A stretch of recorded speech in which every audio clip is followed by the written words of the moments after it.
Evo ovako, ovo što ću vam pokazati je muška narodna nošnja, selo Rujište kod Boljevca. Ja živim u Zaječaru, ali sam iz Rujišta. To je selo između Sokobanje i Boljevca i u pitanju je muška narodna nošnja Sokobanjskog kraja. Moj deda, to je moje nasleđe, znači od dede, deda je se bavio folklorom, a i nosio je suknene pantalone celog svog života. Ja sam nasledio, jedno vreme sam koristio ovo, nažalost, pošto neću imati kome da ostavim u nasledstvo, ne nekoga koga bi to zanimalo, verujem da će završiti na deponiji kad mene ne bude bilo. Elem, šta imam? Suknene pantalone, znači to je, prepoznajete, iako se bavite folklorom ili ste etnograf, o čemu se radi. Znači, ovo je sukno, nije čoja, izrađene su, ja imam 47 godina, kad sam ja bio klinac, negde 7-8 godina sam imao, sećam se vremena kada je tkano, kada je moja baba je tkala to sukno, a pantalone su šivene u susednom selu Seselac, u Sokobanjskoj opštini, gde je postojao u to vreme i jedan od starih majstora koji još uvek to radio. Znači, šivene su po meri mog dede. Jedne od ovih, pošto imam dva para, znači ovo je jedan par suknenih pantalona. Drugi par, pošto je moj deda je bio, iste smo slične visine, ali moj deda je bio mršav čovek, ja sam svinja debela, pa su jedne od ovih pantalona proširavane, evo ovde se vidi to pozadi, da bi ja mogao da ih obučem, ove druge nisu, tako da, znači, dva para suknenih pantalona, to je nošeno samo, znači, za potrebe folklora. Deda je imao svoje koje je nosio stalno, što je gorštak, on živao je tako kako je živeo, on je to nosio normalno svaki dan.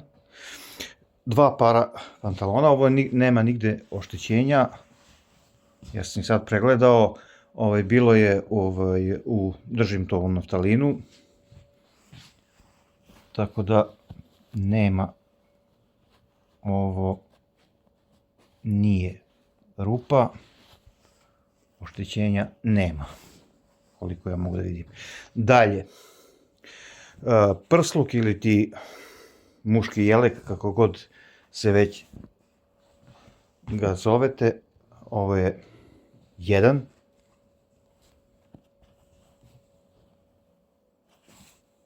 Ovo je prednji deo.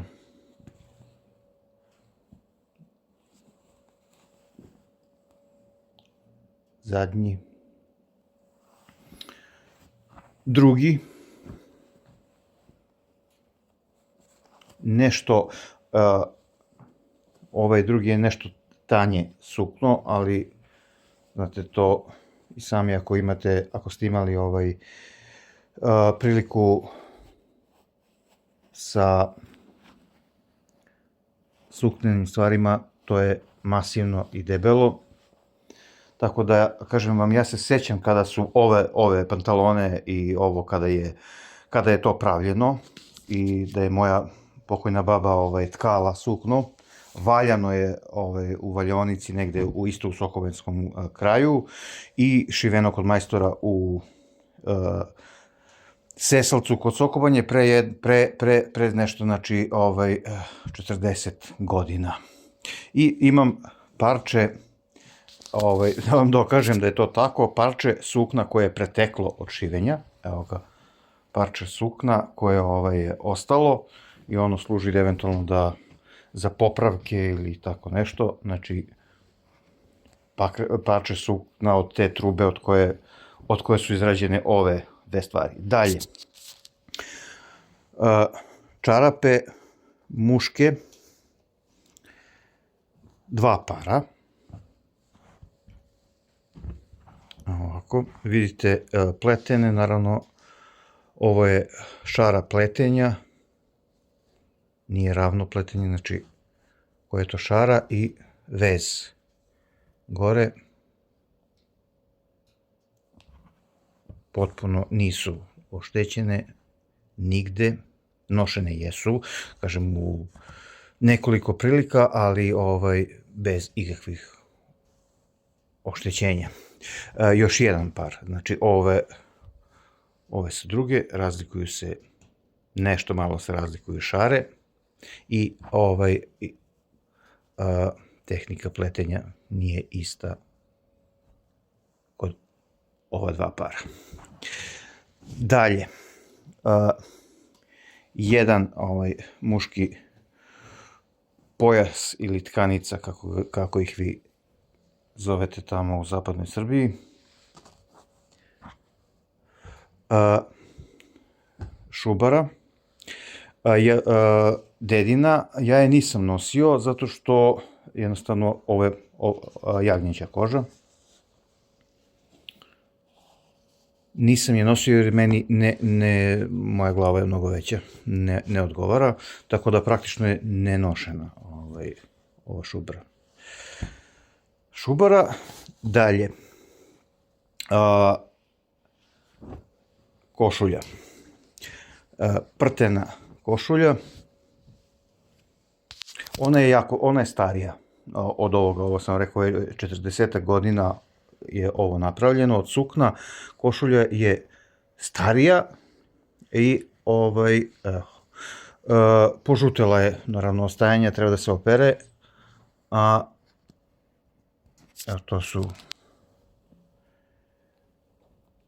znate da svaki kraj ima svoje karakteristične vezove i šare, ovo je okovratnik,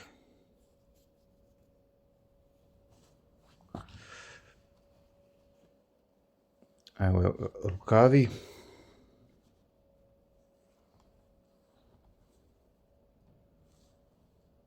znači ona je praktično samo da se opere.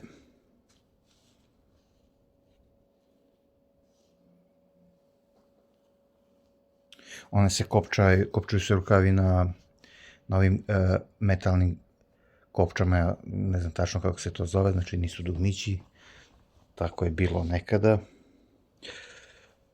Ovde ima kasnije prišiveno dugme, ja se ne sećam. Da, ide na končić, se zatvara. To je košulja. Znači, ovo je pantalone i jelek su 2 para, 2 para čarapa, a košulju, nažalost, imam samo jednu. Takođe, dedini opanci, ja sam ih nosio, broj su 40-41, ja nosim 41, nekako uspem da ih obujem, ali više su 40, recimo, stari su jako, oni su preko 50 godina, i korišćeni su, boga mi, dosta u folkloru. Ovaj je popravljan kod pete, vidi se. Dalje šta imam?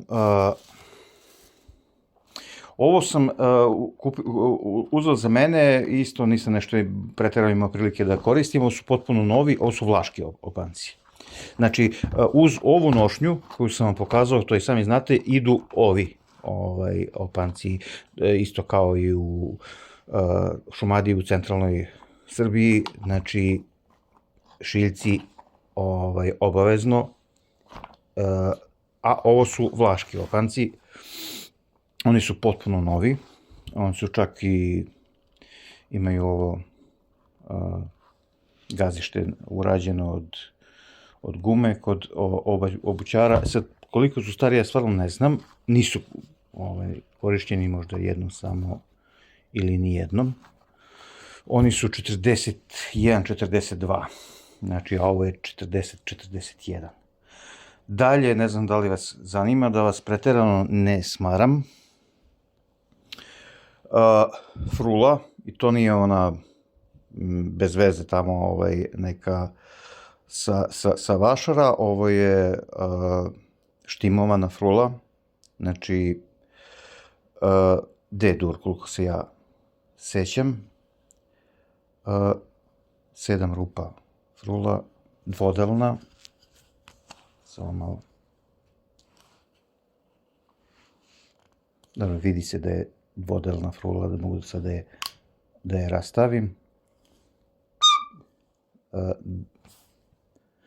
Kažem, štimovana, upotrebljiva frula. Dalje, kažem, ne znam da vas zanima, svrljiške gajde,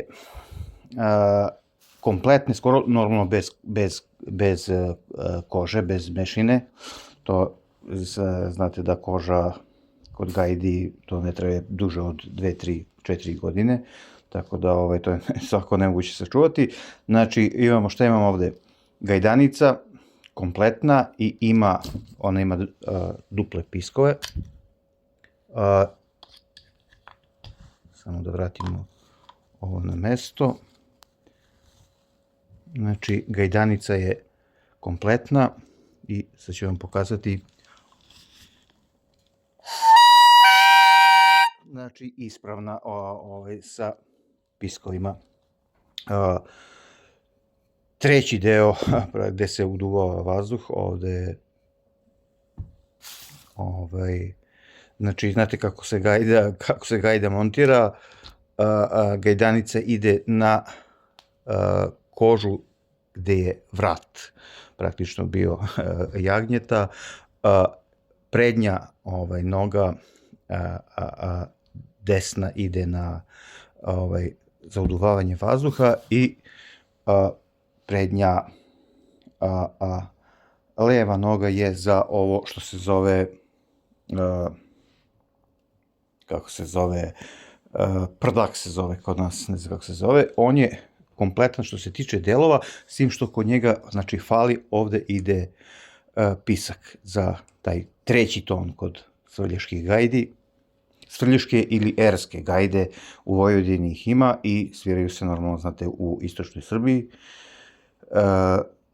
Varijanta koja je poznata kao svrljiške gajde, znači njima fali, osim kože, naravno to kožu, kaže, ne može ni da se računa, zato što koža je sve jedno zamenljivi deo, fali pisak na trećem tonu, znači na prdaku. Ako vas nešto od ovoga zanima, vi mi javite za dodatnije objašnjenja.